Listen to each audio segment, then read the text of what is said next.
Salut à tous, avec vous Sniper Trader pour une nouvelle vidéo. Aujourd'hui, on va voir un élément très important dans le milieu du trading qui est dans la théorie des VSA, un élément incontournable qui est la compréhension des volumes. Donc, le premier élément dans la théorie des VSA, c'est d'abord comment comprendre les barres, ensuite comment comprendre les volumes et les mettre ensemble pour en tirer une conclusion pour savoir exactement ou bien plus ou moins à 90% mais à 80% qu'est-ce qui est en train de se passer sur le graphique. Donc aujourd'hui nous allons voir cet élément qui est très important, incontournable d'ailleurs dans la théorie des VSA, parce que VSA qui veut dire volume, spread et analyse. Pour comprendre ces trois éléments là, il faut d'abord comprendre ce que c'est que le volume, ensuite ce que c'est que les barres, et maintenant avec les deux compréhensions, nous allons mettre les deux analyses, d'accord, ensemble pour en tirer une conclusion, afin de nous permettre de comprendre si le marché va aller à la hausse ou bien si le marché va aller à la baisse. Donc sans plus tarder, nous allons voir cet élément, ce premier élément qui est la compréhension des volumes. Donc c'est quoi un volume? Il y a deux types de volumes. Il y a les volumes TIC et les volumes réels. Donc, qu'est-ce qu'un volume TIC? Un volume TIC est la quantité, représente la quantité de positions prises sur une barre. Donc, si par exemple vous avez une barre qui se termine, qui prend 10 minutes, par exemple 10 minutes avant d'être terminée, d'accord, ou bien une bougie, pendant ces 10 minutes là, le volume représente la quantité de positions prises dans cette barre. Donc pendant que cette barre est en cours, les positions, d'accord, s'effectuent, les transactions s'effectuent, les contrats s'effectuent. Donc dans ce temps donné là, imparti sur la barre ou bien la bougie, le volume va représenter la quantité de positions prises pendant cette bougie ou bien pendant cette barre.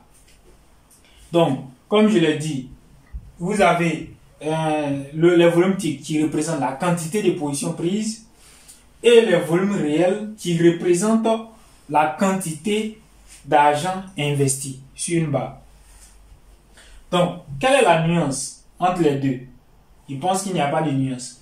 Pourquoi? Parce que si la quantité d'argent, un volume, représente la quantité d'argent, d'accord, donc quantité d'argent investi, nous avons par exemple, si nous avons 10 contrats achetés par exemple sur une barre, ou bien 10 contrats vendus, d'accord, qui nous coûtent 1 million de francs CFA ou bien 1 million de dollars, d'accord, nous avons la quantité, le volume réel. Donc le volume réel, ce volume réel là représente les 1 million de dollars ou bien les 1 million de francs CFA investis sur cette barre.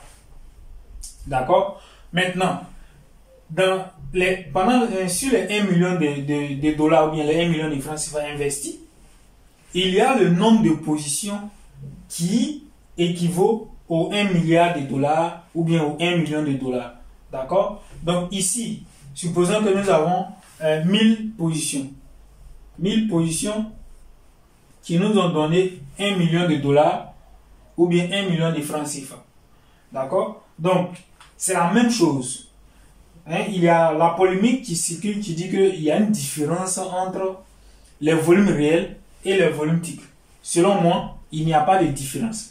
Si vous ne comprenez pas ce que c'est que les volumes, alors vous n'allez pas savoir exactement comment est-ce que vous devez les lire et comment est-ce que vous devez les comprendre. Donc, si vous comprenez l'analyse des volumes, vous ne pouvez pas faire de différence entre la quantité de volume qui représente la quantité d'argent investi ou le volume qui représente la quantité de positions, parce que ça revient au même. Voilà. Donc, s'il y a grand volume sur le marché, ce qui veut dire que soit nous avons ce qui veut dire que de toute manière, nous avons un grand investisseur qui est venu se placer sur le marché. Que ce soit est le nombre de quantités de positions ou bien la quantité d'argent investi. Le plus important, c'est de voir que nous avons un grand volume sur le graphique. Si nous avons un grand volume sur le graphique, alors le résultat que nous devons tirer, c'est le résultat qui est sur le spread, c'est-à-dire la grandeur du spread, d'accord, représente le résultat de cet investissement-là. Mais nous allons voir ça un peu plus tard, d'accord. Donc aujourd'hui, nous allons voir typiquement comment comprendre les volumes, comment lire les volumes de A à Z. Alors, les volumes sont des catégories, d'accord. Pour comprendre les volumes, nous allons d'abord voir, nous allons diviser le tableau en 3 parties et nous allons essayer de comprendre comment est-ce que nous devons lire les volumes. Donc, les volumes sont soit, nous avons 3 types de volumes, 3 catégories de volumes qui sont soit les volumes croissants ou bien les volumes décroissants. Donc, si nous avons soit décroissant, soit croissant ou bien les volumes neutres. Donc, 3 types de volumes. Nous allons voir ici décroissant. Décroissant, donc le volume du plus grand au plus petit. Croissant, donc du plus petit au plus grand. Et les volumes neutres, nous avons les volumes qui sont au même niveau. Pour comprendre comment est-ce que le marché évolue, comment est-ce que les professionnels se repèrent sur le marché, nous allons nous baser sur la technique de compréhension des volumes. Donc, non seulement, quelles sont les caractéristiques que signifient les volumes comme décroissants, les volumes croissants et les volumes neutres. Si nous avons les volumes décroissants sur le graphique, ce qui veut dire que soit la volatilité est en baisse. Donc, s'il y a baisse de volatilité, alors il y a manque de professionnels. Comment est-ce que nous devons comprendre les volumes croissants? Si les volumes sont croissants pendant un moment donné sur le graphique, ce qui veut dire que nous avons présence de professionnels. Donc, les volumes décroissants, c'est absence de professionnels. Les volumes croissants sont présence de professionnels. Les volumes neutres représentent soit les professionnels qui sont au même niveau ou bien les spéculants qui sont au même niveau. Quand je dis les spéculants, je vais parler de manque de professionnels. D'accord? Donc, c'est quoi un professionnel pour ceux qui ne savent pas? Un professionnel, c'est celui-là même qui investit sur le marché, qui achète beaucoup de contrats, assez de contrats et qui a un objectif à long terme. Donc, le professionnel investit, par exemple, si le professionnel a $1 million à investir sur le marché, il va investir petit à petit ces $1 million afin que le marché puisse aller plus haut ou bien plus bas. Donc, dans cet investissement-là, nous allons repérer à tout moment ces points d'entrée dans la tendance, soit de la tendance haussière ou bien la tendance baissière, pour savoir que effectivement le professionnel ici, il a acheté ou bien il a vendu. Et pour repérer cela, il faudrait que nous voyions que les volumes sont croissants pour qu'on sache que à un moment donné, dans l'évolution du graphique, il y a présence de professionnels à tel niveau. D'accord? Et à partir de ce moment-là, nous prenons conscience que le professionnel, il a acheté ou bien il a vendu. En ce moment, nous rentrons en position sur le marché. Notre objectif, c'est de déterminer si nous avons un grand volume ou nous avons un petit volume. Donc, quel est le rôle, quelle est l'importance de cette analyse? C'est-à-dire, si nous déterminons que sur le marché, nous avons un grand volume, ce qui veut dire que nous avons présence de professionnels. Si nous avons un petit volume, ce qui veut dire que nous avons absence de professionnels. Comment est-ce que nous devons comparer les volumes? Pour qu'on puisse comprendre les volumes, nous devons les comparer au moins 3 volumes. D'accord? Nous mettons au moins 3 volumes ensemble pour les comparer. Ou bien au plus le nombre de volumes que nous pouvons comparer. Donc au moins 3. Si nous prenons 3 volumes, quand nous prenons 3 volumes, on remarque que nous avons ici, les volumes sont croissants. Donc si les volumes sont croissants, c'est-à-dire que nous allons prendre le dernier volume pour comparer aux 2 autres volumes. D'accord? Et puis ensuite, nous allons comprendre si nous avons un grand volume ou pas. Donc ici, nous prenons ce volume-là, nous le comparons aux deux volumes. Nous prenons le dernier volume, nous le comparons aux deux volumes pour comprendre que nous avons un grand volume. Dans ce cas, on dit que nous sommes dans un mouvement de volume croissant. Maintenant, si nous avons les volumes qui sont décroissants, c'est-à-dire que nous prenons un grand volume, d'accord, ensuite un petit et un autre petit, ce qui veut dire que nous avons une série de volumes qui est décroissant. Donc ici, le dernier volume, nous le prenons, nous le comparons à l'avant-dernier, ensuite nous le comparons au dernier volume, c'est-à-dire que le plus grand. Donc puisque c'est 3 volumes, nous prenons 3 volumes, nous les comparons pour savoir que nous sommes dans une situation de décroissance de volume. Donc si nous sommes dans une situation où les volumes sont neutres, quand on trace une ligne, on doit repérer que les volumes ont les mêmes tailles, à peu près les mêmes tailles. C'est-à-dire qu'il n'y a pas de plus grand ou bien il n'y a pas de plus petit. Bien. Qu'est-ce que ça veut dire? Si les volumes sont croissants, ce qui veut dire que nous sommes dans un mouvement professionnel. Si les volumes sont croissants, nous avons présence de professionnels.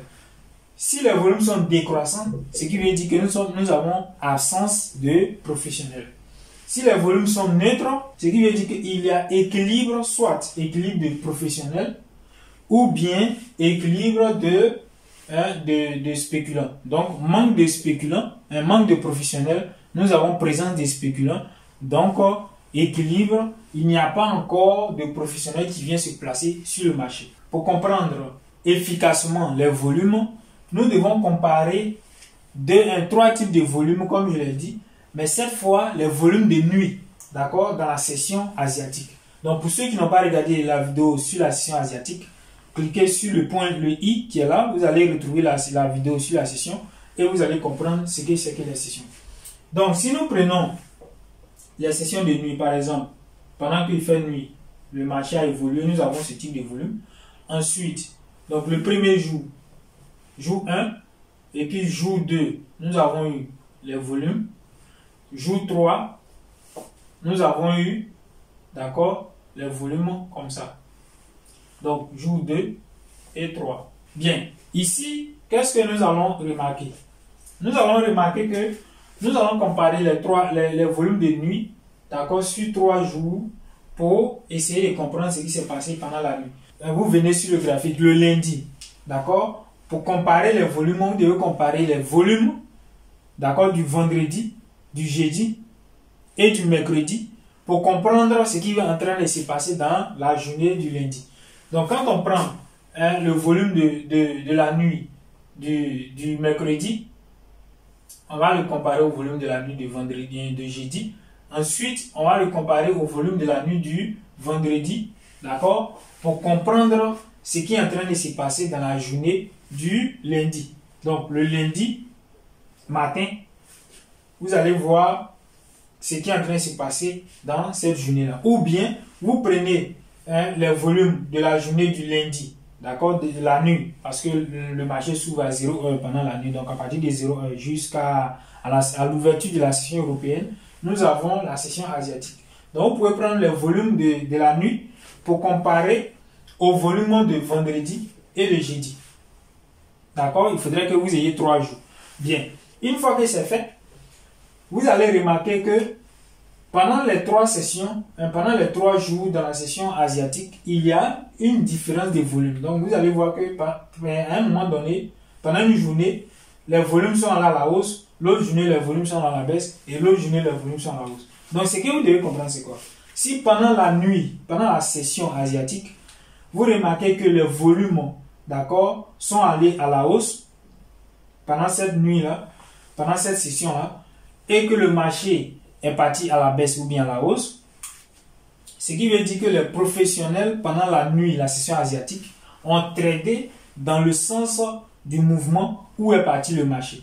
Donc, si par exemple le marché, dans la journée, il y a eu tendance haussière et qu'ensuite, dans la session asiatique, il y a une correction, d'accord, jusqu'à ce que la session européenne s'ouvre, dans ce cas, et que vous remarquez qu'il y a des grands volumes dans la session de nuit, d'accord. Par exemple, ici, il y a des grands volumes, ensuite, le marché va à la baisse, il y a des petits volumes, et qu'ensuite, dans la session de nuit, vous voyez qu'il y a des grands volumes, Ce qui veut dire quoi? Qu'à l'ouverture de la session européenne, les professionnels vont trader dans ce sens. Donc ici, il y aura de grands volumes dans la session européenne et le marché va continuer à baisser. Donc, pourquoi on puisse trader dans ce sens précédent? Ici, dans ce secteur-là, nous devons chercher où il y a eu de grands volumes, nous devons chercher des points d'entrée pour pouvoir acheter. D'accord? Donc, ça, ce sont des choses que nous allons voir la prochaine fois. Mais, j'aimerais attirer votre attention sur le fait que pendant la nuit, pendant la session asiatique, si les professionnels vous voyez qu'il y a des volumes qui sont élevés pendant une journée, pendant une nuit là, ce qui veut dire que les professionnels ont tradé pendant ces sessions asiatiques. Donc, la session européenne va continuer le mouvement qu'il y a eu pendant la session asiatique. Bien. Une fois que c'est fait, vous devez comprendre que partout où il y a eu grand volume, il y a présence de professionnels.